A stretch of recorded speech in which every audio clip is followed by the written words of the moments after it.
I'm Corbett Wall with DV Auction, here with your feeder flash for Monday, August the 20th. And we've got some things to be scared of this week. And I think the cattle on feed report, at least leading up to it, is going to be kind of bearish on the market.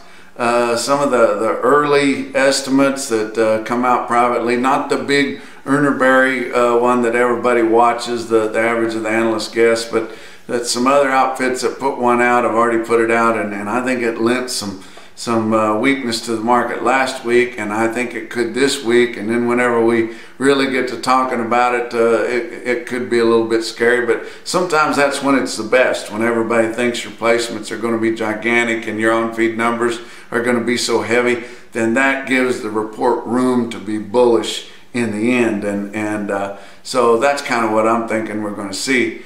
But you look at the board for last week, October live cattle futures ended the week at 110.87. That was $1.62 higher for the week. So gained a lot of ground there, especially on Friday, which really threw your fat cattle trade for a loop, because normally your packers can count on the fat cattle board crashing on Friday so they can buy cattle steady or lower, but it didn't really work out for them that way on Friday. August spot live cattle futures 109.42, up $1.17. October feeder cattle contracts ended the week at 150.185, $2.38 higher for the week. Big gains there on your spot feeder cattle, even though your cash market was really a bit lower as a whole. August feeder cattle contracts on your spot 150.95, up $1.05. Your fat cattle trade, you know, it trickled all through the week, always a little bit lower than what our established market was for the previous week, which was $1.11. So you saw trades from 108.5 up to mostly $1.10, kind of all through the week, always in the northern plains, because they were backed up just a little bit. A few weeks ago, we had a week that we didn't have a whole lot of dress trade, and those guys didn't move as many cattle as they needed to, and it kind of put them behind the 8 ball, and they weren't as current on the show list as what they needed to be, so they've been kind of scraping, trying to catch back up ever since then. The dress trade for the most part had been 173 earlier in the week, but then when we saw the board rebound later in the week, and then especially on Friday was up more than it had been all week, then your packers kind of had to come to them a little bit. They didn't want to give steady money for cattle, just really refused to give the $1.11, and ended up splitting hairs at 110.5. And you don't see that very often. That's when they really got a standoff going, is whenever you see them land on a $0.50. And I equated that on the summary as an order buyer, you know, shooting an auctioneer a quarter on a small bunch of light calves. You know, that you don't see it very often. Normally you can trade at whole dollars, even though it amounts to quite a bit of money, but your industry, especially your feedlots, do not want to get in a habit of splitting dollars on the bulk of your trade. But 110.5 is where it fell in the northern plains. As of Friday night, the southern plains had yet to give in.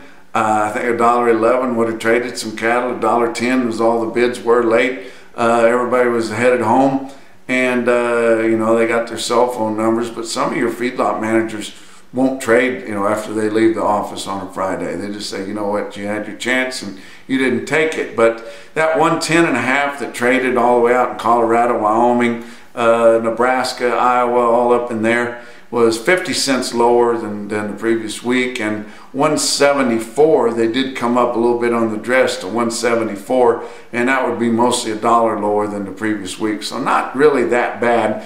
And it seems like your packers have really wasted so much of their opportunity of these big heavy supplies of market ready cattle, because we can see the end of them already, guys.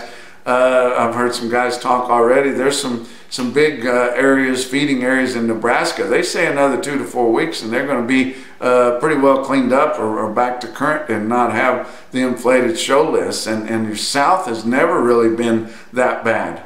In fact, they've been sending a lot of cattle from the northern plains down the southern plains to keep the market from being a whole lot higher in the south, because you know, the guys in the south are feeding for efficiency. They don't let their cattle, for the most part, get real heavy on them, and they don't get behind the 8 ball. Of course, there's so few of them actually selling on a negotiated basis that they wouldn't have to worry about that so much anyway. Box beef cutout values, your average trade for last week on choice cuts $209.70, $3.79 higher than the weighted average from the previous week. Select cuts $200.78, $2.47 higher than the previous week's weighted average. That left a choice select spread of $8.92, but actually your Friday close quotes were even higher, as we see these cutout values gaining ground as we get into the prime time of buying for Labor Day grilling and in the weather. We've seen a lot of cooler weather, more cloudy, rainy type weather moving across, and people are getting back out to their grills because it had been so hot for the last couple of months. Just wasn't much fun to go out there and do much grilling. But your slaughter for last week, very, very heavy, 660,000, one of the biggest weeks we'll have all year, with a huge Saturday of 67,000, which was, that really is what topped it off. But that 660,000 with 15,000 more than the previous week and 25,000 more than the exact same week a year ago. Look at your feeder cattle markets. Your real-time index on Beef Market Central ended the week at 147.77, which was 67 cents higher on Friday, with some good sales on Friday, but that number was still $1.05 lower for the week, as for the most part your cash feeders were lower, especially south of I-70 in the Southern Plains, Kansas, Oklahoma, Texas areas. It was lower, 2 to 4 lower on steers, about steady on heifers, because if you remember the previous week your farmer feeders had come in and run your steers up, but they didn't bang on the heifers a whole lot, so the heifers didn't see the gains the previous week, and so they kind of came up last week, and now they've gotten back to a normal spread between steers and heifers on your yearlings. Now you get up north of I-70, your feeder steers, yearling steers, and heifers stayed steady all week, as the farmer feeders may not have branched out themselves and went to a lot of sales far from home, because they're getting real excited, because it's not getting going to be too long before they're going to be out in the field harvesting the crop, and it's going to be a bumper crop, even though we've feared all summer about the dry spots, you know, breaking it back. But it's going to be a really good one. They've got the yield estimates bumped up to all-time record, and that's what crashed your grains a week ago Friday, but the feeder cattle market really didn't get any benefit out of it. But your shipped in calf orders, your southeastern calves ordered by sale barns down the southeast were lower last week, steady to $4 lower, as it's been kind of wet around. Guys are not ordering a lot of calves yet. They're just getting ready to start planting wheat in the Southern Plains. After they get that planted, then they'll really get excited about ordering some grazers to get on it, especially the guys that own their own ground, because they can turn out whenever they want, and then those southeastern calves will get higher. But as guys are getting ready to start planting wheat, they're going to back off of them for a little bit, because they're just like the farmers in the Midwest, and nothing they'd rather do than farm. But let's look at an individual quote, or actually I want to remind you that on Tuesday, Loup City Commission in Loup City, Nebraska is having their barbecue special on Tuesday. You can view and bid that sale right here on dvauction.com.